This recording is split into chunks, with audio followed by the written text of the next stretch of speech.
what do you see from your perspective? What are the top health issues that Americans are facing today?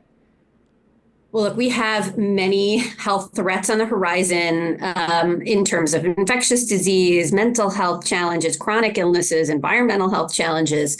But look, the thing that still continues to kill the most people in the United States is heart disease. So I want to start there in terms of what's killing the most people. And second, you all know well, is cancer.